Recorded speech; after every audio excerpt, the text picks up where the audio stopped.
this project is the fact that this home has been owned by multiple generations of the same family. It was actually built by the great-great-grandfather of the current resident. There was an addition put on this home in 1960, which is basically the kitchen area that we're standing in now. Most of the style of the 60s, though, was not as open as what we have that we use today.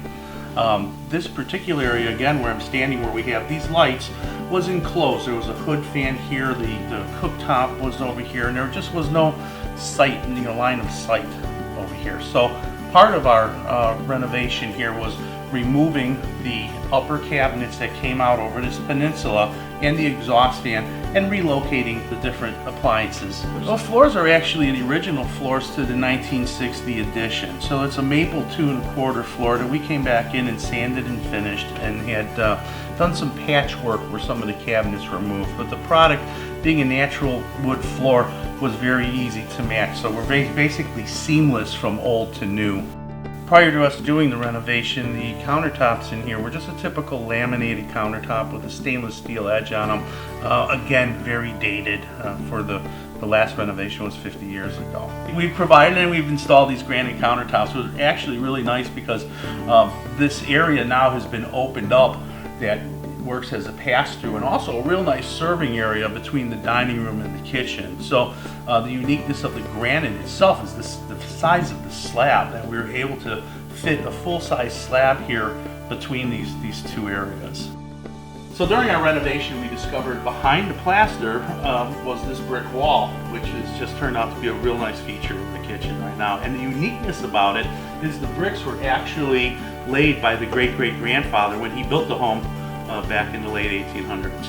Yeah, we had done some tuck pointing to the wall. Some of the bricks were loose, and we kept that rustic look to it. Some of the things that's kind of neat though here is when I open this door, you can still see the old solid Doug fir header that was here. That basically was structural. It held the actual brick up above. So it's kind of neat. It's just worked out to just be a wonderful feature wall in here. This is another original door to the property. And it was quite a mess. It probably had about 6 coats of lead paint on it, and actually one of the doors was pink when the homeowner provided us with it. So we were able to come in here and strip these doors down and put a finish on it that has a good match to the rest of the project. So what we've provided here is a maple cabinet that has a stain to it.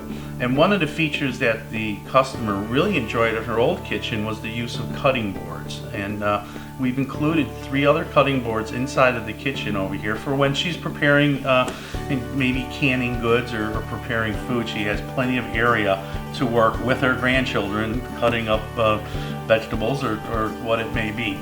We've also provided LED under cabinet lights that give us a real nice lighting to all the countertop spaces. Really shows off the granite very well.